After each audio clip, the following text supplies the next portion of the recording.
Good evening. Welcome to our October 8th Commission on Disabilities meeting. If we could please all rise for the Pledge of Allegiance. I pledge allegiance to the flag of the United States of America and to the republic for which it stands, one nation, under God, indivisible, with liberty and justice for all.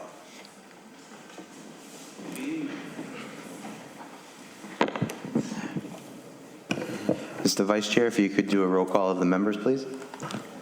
Roll call of members for October 8, 2019. Rick Fernie, present.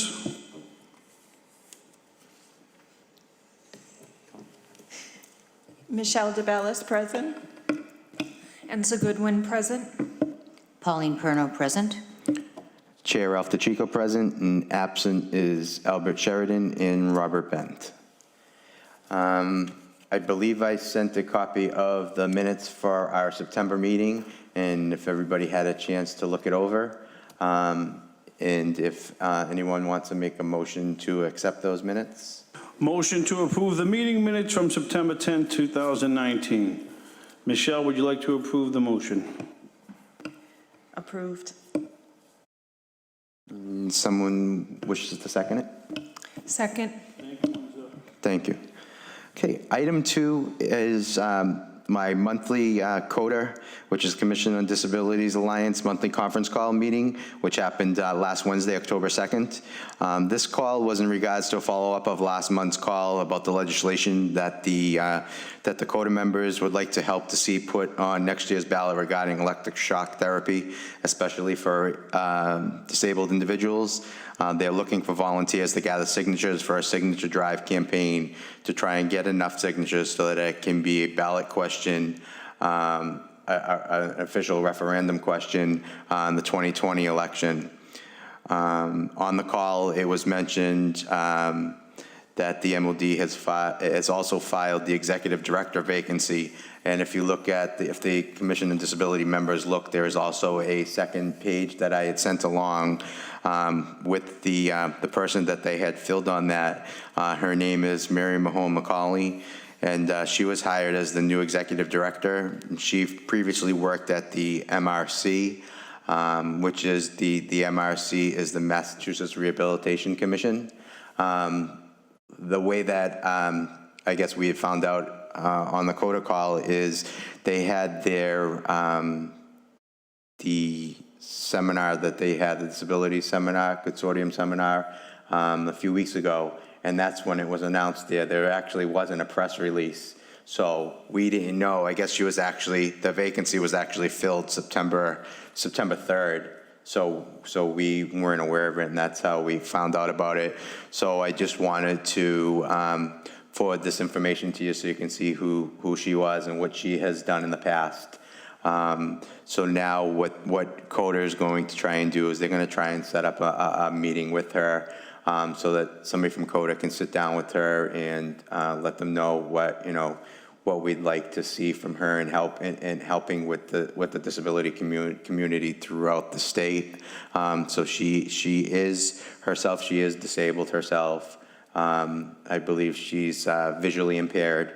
So that was one of the things that CODA really wanted to make sure of, that a person that was going to be filling that vacancy was a person themselves that was disabled. When the job was originally posted, it looked like that wasn't going to happen, and that's why we had started sending letters to the state and to the delegation to try and open that up. And it looks like, I guess, our letters and our support for that did work. So kudos to all the members throughout all the Commission on Disabilities for doing that. So that really did help. And we also found out still that the Architectural Access Board position is still open. So we've been having emails back and forth between the CODA members trying to see who we can contact on that, because that is a very important position that needs to be filled because of it oversees variances with construction and with other issues that go on for disabled residents within the cities and towns in the Commonwealth of Massachusetts. So I'm not sure if anyone has any questions on that. The other thing that I wanted to note that it was also clarified that for last month when I had stated about the electric shock facility, it is only one in the country, I believe, and it is in Massachusetts. So they are transporting people from other states here. So that's why they want to stop that from happening, and that's why they want to get the legislation onto the ballot. So if there's any questions on that or anything, if not, then we will move on to item number 3, which is scheduled October events, and I will turn that over to first to Enza, and then Rick. Okay, so our CPAC event for the month of October, we will host our annual Halloween party full of tricks and treats on Thursday, October 24th at the Garfield Community School. Families will enjoy games, music, and indoor trick-or-treating. Our events are open to revere children and young adults with special needs. Currently, we're in need of candy and/or treats for the children, so all donations are always helpful. And just a reminder that our CPAC group is a volunteer-based group. So we hope to get some families to join us, and if we could get volunteers to either come out to the event or volunteers to drop off some candy and treats, it would be appreciated. And I believe we do have it on the CPAC website and also on the Commission on Disabilities website on how they can contact you if they have donations, and if they do have donations, they could bring it to the school at 5 o'clock that evening, and then at the Garfield, and then the event will be open at 5:30 for families and the children, correct? Okay. Rick, would you like to also add to? Hello, everyone. This Sunday, October 13th, I'll be hosting, along with my wife, the 11th Annual Little Ricky Foundation for Autism. This year, we will be at Breakaway up in Danvers. Food and hall provided by the generosity of Joe Crowley, the owner of Breakaway. Tickets are $50 and include not only dinner, but a wonderful comedy show by national headliners Dave Russo, Christine Hurley, and Paul Costello. We have Billy Pizzuto live music, DJ Danny Delato spinning records, one of the only ones in the country still doing that. We also have caricatures by John, and we have over 50 raffle items ranging in from $100 to $800, including weekend getaways here in New England. Tickets still available at the door. They are $50. The money goes to therapeutic supplies in the classroom, as well as field trips, scholarships, and not only do we help kids in Revere, but we do help children in classrooms in surrounding communities. So the doors open at 3 o'clock this Sunday, and do not fret, the Patriots play Thursday, so there'll be no Patriots game on Sunday, October 13th. So come on up, have something to eat, support the kids, have some laughs, and knowing that your money's going to a great cause. And as Enza said, CPAC's a volunteer organization, as well as the Little Ricky Foundation. It's all 100% volunteer driven. No overhead. We just take our time, we raise money, and we just give it out where it's needed. Thank you, Mr. Chairman. Is there one other item? Did you say both items? I have my second event, the golf. Yeah, I just wanted to let everyone know for the edification that I just received notification that this may not be broadcasting over the TV right now. It may just be a blank screen. They may be getting just sound, so that's why I stepped out for a minute. Well, I have a face for radio, so that doesn't hurt the people at home there, Mr. Chairperson. In October 26th, we're hosting our Little Ricky Golf event. That money really goes straight to the scholarship fund, and that is October 26th, Saturday, tea time at 1 o'clock at the old Newbury Country Club in Newbury, Mass, across from Governor's Academy. It is after, I believe the topsoil fair will be done by then, and so you won't have to worry about traffic. It's $99, and you get a bag of goodies, you get a Little Ricky monogram golf towel, food, and golf and a kite and all kinds of good stuff. So that's Saturday, 1 o'clock, tea time, Old Newbury. All the information for both events, Mr. Chairman, is on the Little Ricky website, which is littlericky.vpweb.com. Thank you for the time, Mr. Chairman. Okay, thank you. Anyone else have anything else they'd like to add? I just wanted to add, anyone listening, if you're going to donate candy, which is greatly appreciated, we just ask that it's nut-free. Thank you. Thank you, Michelle. Next item I have on the agenda is item number 4. It's regarding a meeting that I had on October 2nd last week with MassDOT about a construction project on Route 60 in Revere. We were actually notified last year from the state that there was going to be a project on all the off streets on Route 60 after Brown Circle, adjacent to, I believe, where the sound vision is. I believe it's Pemberton Street, Marshall Street area, that they're going to be installing handicap ramps to bring that all into ADA compliance. So we were notified last year that that was going to be happening, but there was no set dates. And we had a meeting last week that it was going to be starting this week here. And it is going to be going, weather permitting, until hopefully till the middle to the end of November. The streets that are going to be impacted is Marshall Street, Pemberton Street, Keeney Street, Augusta Street, Derby Road, Orvis Road, Leechmere Street, Quincy Street, Larkin Street, Patriots Parkway, Graves Road, both sides of the Route 60, Pomona Street, Beach Road, both sides of Route 60, Harrison Street, both sides of Route 60, Abruzzi Street, Stanton Ave, Breed Street, along with the intersection of Revere Street and American Legion Highway. So they're going to be digging them up and putting the handicap ramps with the yellow paddings on them to bring those into ADA compliance. So there's a couple of streets that already have them, like Sigourney Street, so that's why you didn't hear Sigourney Street. And also, I believe, the one going into the entrance after Price Right is that Charger Street already has it. What they're also going to be doing at the intersection of Revere Street and Route 60, the Blanchard's intersection, they're also going to be installing the ADA electronic crosswalk lights. So that's going to be coming into compliance there. So those are going there, along with all these streets are all going to be getting lined with new crosswalks by the state. So this is all getting done by Mass DOT. So that is bringing it into compliance. So as long as the temperature doesn't drop in the weather, they'll all be doing that. So that should hopefully be getting done before the end of November. And then that's going to be done for this year. And then we'll see what's on the horizon for the state for in the springtime, what other projects they're going to be doing. So I just wanted to let everybody be aware of that. So the state is being very diligent and proactive on starting to bring everything into ADA compliance.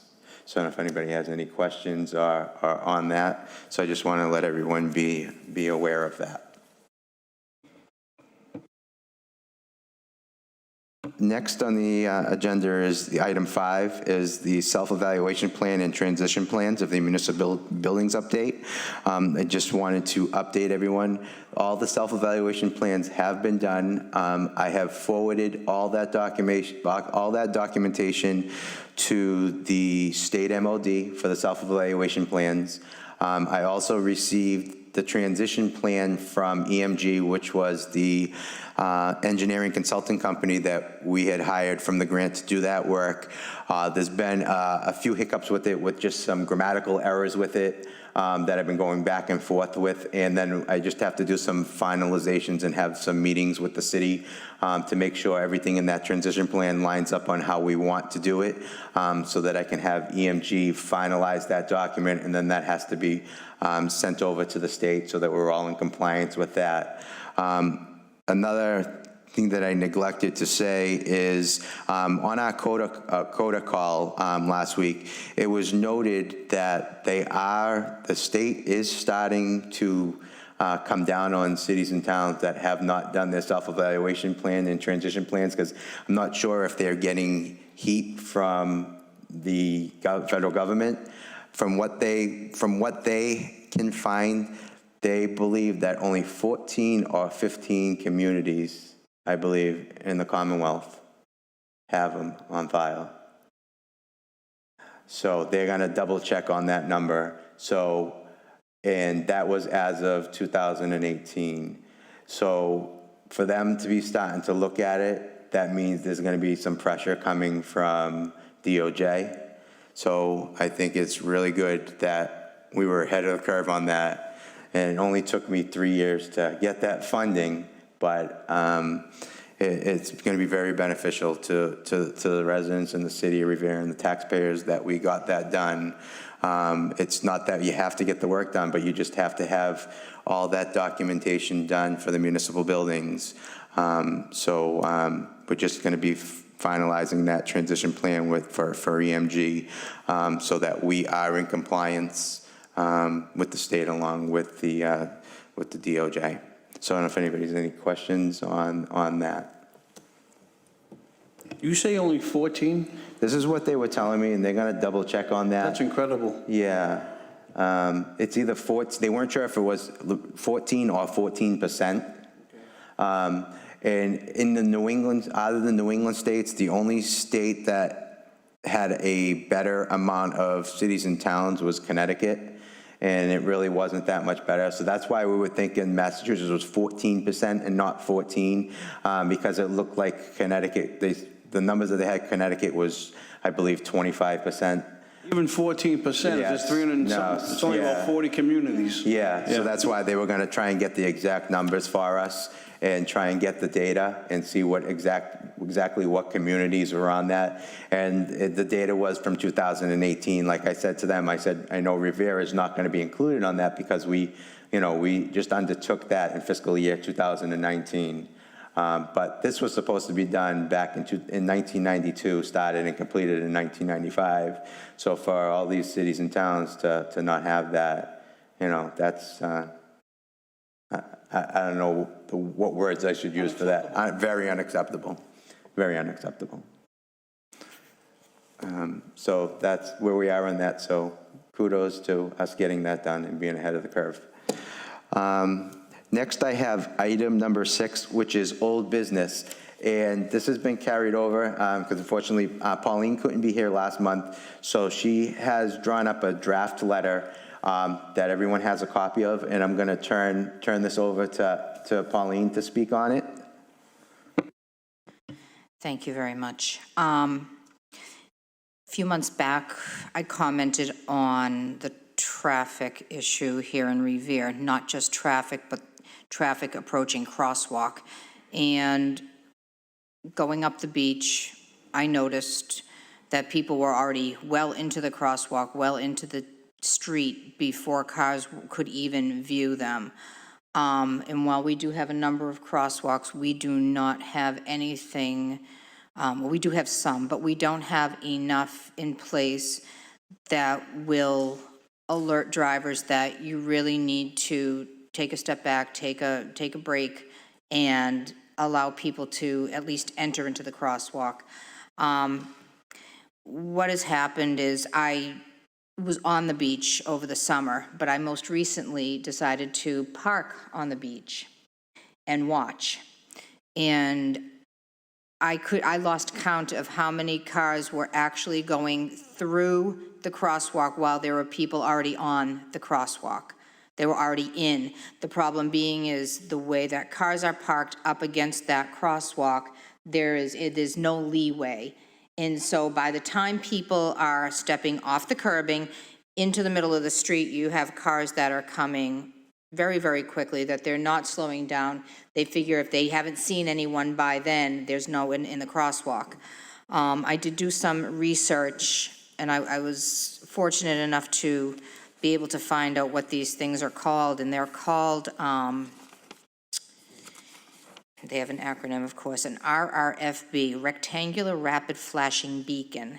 And what they are is they are pedestrian activated before the pedestrian actually steps off the curbing to alert oncoming cars. And because they're on both sides of the crosswalk, it's not just going northbound on the north side, it's northbound and southbound traffic, both being alerted on right and left and north and south sides, that there are pedestrians either approaching the crosswalk, already in it, or stepping off the curbing, which is supposed to enhance the driver ability to stop before something happens. With that said, seeing as that there are so many construction vehicles right now being parked along the beach, there are so many commercial vehicles parked along Broadway in the morning, I've seen kids step off the sidewalks onto the crosswalks, and cars are not stopping, regardless of crossing guard, police officer, whomever. So I think that we're actually in a position right now, before we incur a significant fatality or a significant injury, to bring this to the powers that be to become a little bit more proactive in doing something to enhance this opportunity. I do feel that it's very important. I have children myself, and although my kids are older, I still watch them in the crosswalks, and I still watch traffic. Now, if we're watching it for people that are actually ambulatory, that are walking, that's the nurse in me coming out, walking across, what about those folks that are using walkers, wheelchairs, crutches, children who are not able to be able to make that connection between you need to stop and actually stopping? You know, what are we going to do to make sure that the whole population is protected against the incredible amounts of traffic? And the traffic is increasing. There is nothing we can do about it at this time. I know that we are getting some automated systems, but automation is only as good as getting everything together so that we can combat this problem. I do believe it has become a bigger issue than anyone wants to realize. Just push the button, name and address for the record, please. Rocco Falzoni, 55 Toscano Ave. I'd like to just go one step further. For some reason, the Revere City Council has an issue with traffic, and they have an issue with painting lines. What color should we paint the crosswalks? Blue, red, green. And that's been going on for about a month and a half, 2 months. Well, your idea is an excellent avenue to follow through with. If you may make an appointment, speak to the city clerk downstairs, make an appointment, come up on a meeting and run this by the city council, and that would help them to make up their mind a little bit faster to see what they want to do. But your intervention with your ideas, I think it's an excellent program. And just pursue it. So let's see what happens in the end. Well, thank you, Thank and I you, Chair. appreciate that. I do realize that there's more to this. This is a huge, it's not just traffic, it's not just pedestrian, it's not just crosswalk. I was down in Beachmont, and I overheard someone say, oh yes, we painted the crosswalk red and white because I think that that will help traffic. And I would like to believe that, but in my heart and in my head, I think it needs to be more. I think the more visibility, the more prominent, I think that maybe some good will all come out of this before we incur something that we can't undo. But thank you. My suggestion, what we can do, Pauline, is this letter is what I can do on your behalf, is I can forward this letter to Julie DeMauro, who is the active transportation coordinator for the city of Revere, and have you two touch base, and you could talk to her more on it, because see what she's looking into right now. And maybe you can set up a call with her and discuss that with her. And I'm gonna, if you don't mind, I'm gonna have you spearhead this and take this on. Sure. So I'll email and put you on it and introduce you by email with Julie. Okay. And have you work on it, because I know she's been looking into different avenues.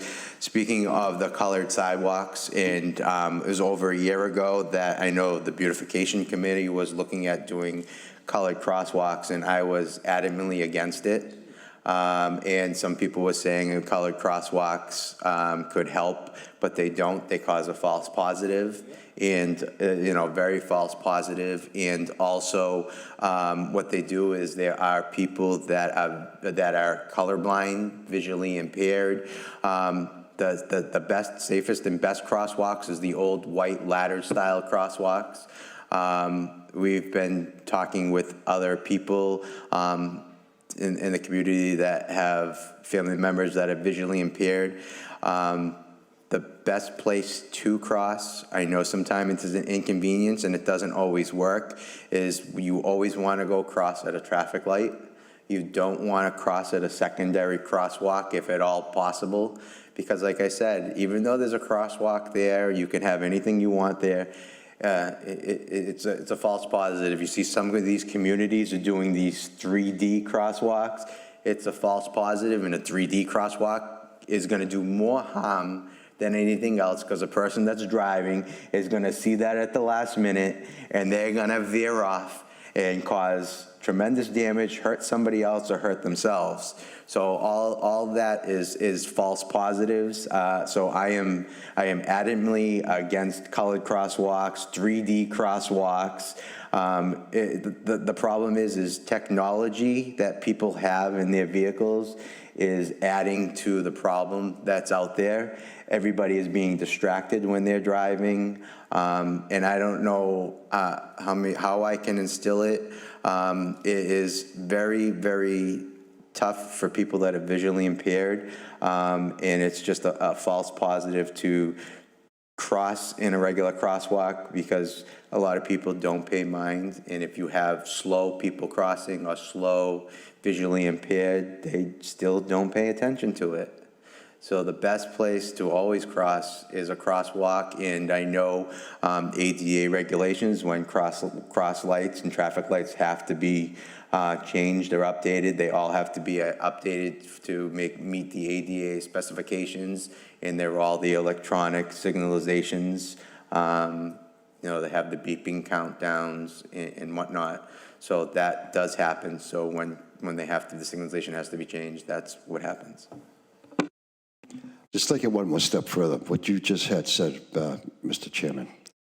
I think it was in Boston, the vision impaired crosswalk in Boston, they have people that talk on there, walk, do not walk, walk, do not walk, and they have signs, signals, and I think being Revere is 12 minutes out of Boston, 10 minutes out of Boston, if we can implement that in the city of Revere, I think that would help a lot of people that are visually impaired, as well as people are hard of hearing as well. I know Julie DeMauro has been looking into it, and the one thing with Broadway, it'd be much easier if Broadway was a city of Revere Street too, but you get involved in all the red tape, because believe it or not, Broadway is a state road. Squire Road is a state road. So everybody has to combine, and and then also the beach is a state road. So I know Julie is probably going to be working with our state delegation, and it has to be a meeting of the minds to try and get everybody at the state level to sit down to make sure when they're going to be modifying all the traffic signals that it's ADA law anyway, that everything has to come to compliance. So they can't just put regular traffic signals in anything. What you just said was a mouthful. It's a shame and disgrace. Yeah. The state of Massachusetts will not even think of what's going on as far as people that are visually impaired, people that are hard of hearing. Well, the good thing now is the person that's now in charge of the MOD is another person who's visually impaired, and that's why the group that I'm involved with, that we meet once a month, we want to sit down with her, because a lot of these members on the group that I speak to, there's a few members that are visually impaired, and we want to get somebody strong to back us. That's the only way it's going to work. Yeah. Thank you. Yeah. Anyone else have anything else they'd like to share on that? Just as a note on follow-up, those rectangular rapid flashing beacons are also synced with the verbal, and so it's got everything all rolled into one, so it does hit compliance with that. Yeah, like in Broadway, they're going to be, it was in the paper, they meet some type of a new, I forget the exact terminology, it's a smart traffic signalization, and that's what you need, so everything is in sync with all the lights changing and crosswalks, so when they know when a crosswalk signal is changed, they know not to let the other lights go, because people are gonna be down here crossing, so it's all gonna be intertwined and be able to be controlled. So in the old way, you could put one of those up there, but it's not gonna matter if down the street if the light was changing. So that's why it all has to all be interconnected. Right.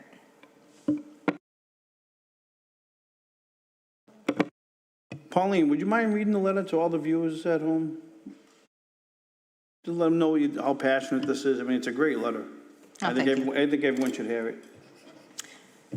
So basically, it says, traffic in Revere is not pleasant, a fact many of us are reminded of every day.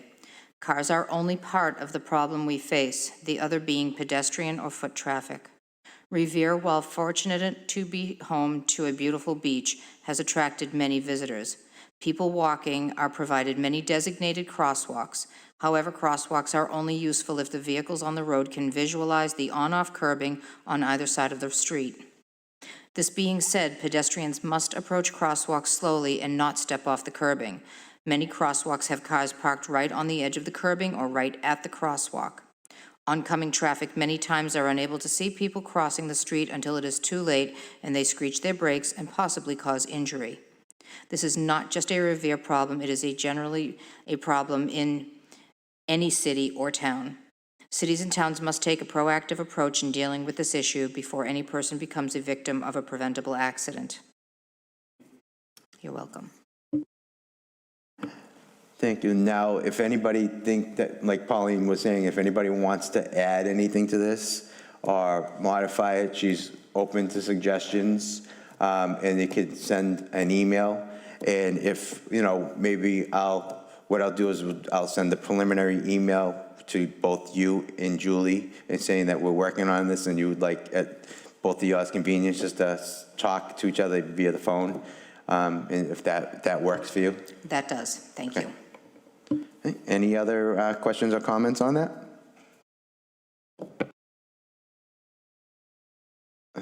Okay, any other late items? Does anyone? How do we do that?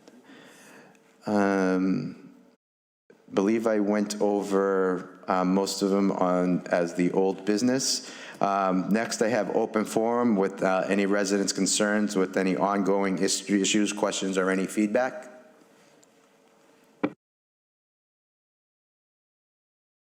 Rocco Falzoni, 55 Toscano Ave.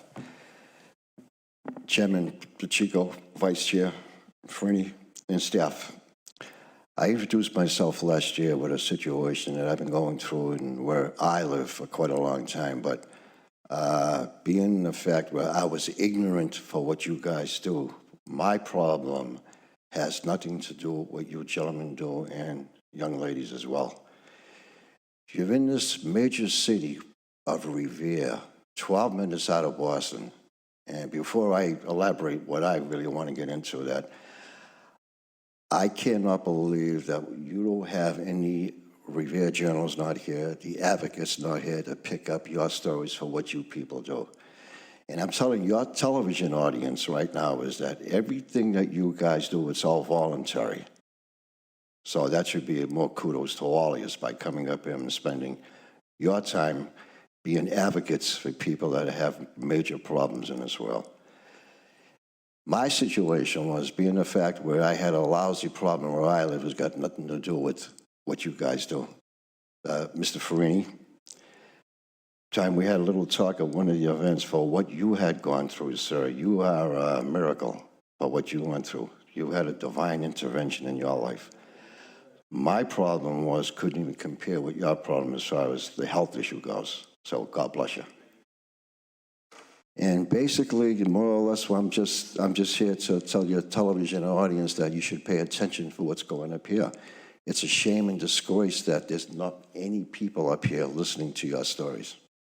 I find that terrible. But I'm only one person just having my opinion spoken. So with that said, thank you. And thank you for all the people in Revere for what you guys do. We appreciate it, and it doesn't matter if we have a full room or not, we still do our job and what we have to do, and we put our agenda out, and it's on Revere TVs, and I send out the notices that they can watch it any other time, and I had created the Commission on Disabilities Facebook page, and I also put a link to it for the meetings to go on thereafter. So, More kudos to you. And I also would like to mention the fact that it's been a long time that Revere hasn't had a Commission on Disability. So congratulations to all of us. thank you. You're Thank very you. welcome. Thank you so much. I appreciate it. You're welcome. So our next steps is that I'm going to be putting Pauline in touch with Julie tomorrow so that they can talk more on the crosswalks and see what Julie's been working on, and that they can see what's going on there. The other areas that I will be doing is I'm going to be setting up a meeting with the administration with the transition plan to get that all done so that I can get that sent over to the state and get that finished. Just for the edification of the community too, there is people working to get some work done on the Legion to get a ramp put in there. So I know some members over there at the Legion have been working hard on getting that come to fruition, because there's been some money put aside for a while, so they are working on that, and hopefully that will come to fruition soon. So now that the self-evaluation and transition plans are done, once all that is into to the state, then I can start applying for what's called shovel in the ground grants, and work on that. And that's when the work is really going to start to begin in doing that. And then I want to start getting back to what my goals are for this year and try and work on trying to see if we can solidify any of the parking violation tickets for handicap parking to be set into the handicap Commission on Disabilities funds, so that can help pay for any of that work that's going to get done, shoveling the grant, because sometimes when you apply for those grants, they want to see you also have some matching funds. So with that was where that money would be going towards, to use that. I just want to say thanks to Mr. Falzone for acknowledging all of us up here. Everyone does their little part to make this city better every day. And although the local papers on here, they do give us free advertisement for the events, the Journal and the Advocate. So I sold quite a few tickets because of the Journal and because of the Advocate. The Advocate puts it in all their different cities they're in. And the Journal gives me a good half-page ad every week to for the Little Ricky event. We do need more, hopefully more coverage on the Commission on Disabilities. But as far as individually with CPAC and the Little Ricky event, I think we do get the free advertise, and they let us put our pictures in the papers afterwards, and we're forever grateful to Deb DeGregorio of the Journal and Jimmy Mitchell over at the Advocate for helping us out with CPAC and the Little Ricky Foundation. But I do appreciate your concern and your kind and generous words for what we do. We're just paying it forward. You know, these are the hands we're dealt, and we're doing the best we can with it, trying to make it a better place for everyone. Sorry about my ignorance again. Oh, no, not at all. I had no idea that, but what I see in the forefront is what my thoughts were and my concern. Yeah, absolutely, yeah. I mean, Yes. it'd be nice if we came here and there was 30, 40 people in here, like a city council meeting, but it's not. We're still new, but thank goodness we got probably one of the best chairmen of any commission in the Commonwealth here at Ralph DeChico. He's really leading us on the path. Absolutely. And we just follow his lead, and he's a great friend. He's a great leader here of the commission, and the city's in a better place because of people like him. So I appreciate it, Mr. Falzone. I can second that motion. And let me just, before I end my story, for the short people that you are here, 6, 7 people you have here, you put the city council to shame for what you talk about in 45 minutes. So I just want to run that by us. And keep the good work up, and I'll be back again. Thank you. Maybe we'll see you Sunday, Mr. Falzone. That might be another issue. You know, I got a real bad kidney problem, and I've got to be careful. Mr. Fernie, thank you for your words, and like I said, I can't do it with any of you guys and women. We'll have a group hug after the meeting. Yes, we All will. right. Yes, we will. So, you guys, did you fight for who wants to do item 10? Pauline, I tell you, I want Pauline to read that letter again. Pauline, would you mind reading item 10?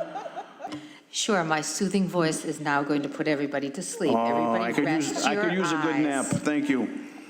Item number 10 is your reminder. The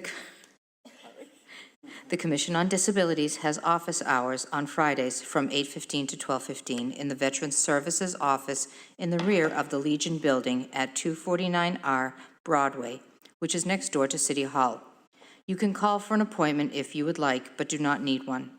You will be able to talk to someone from our 311 Constituent Service Center on other days when you call our office at 781-286-8267.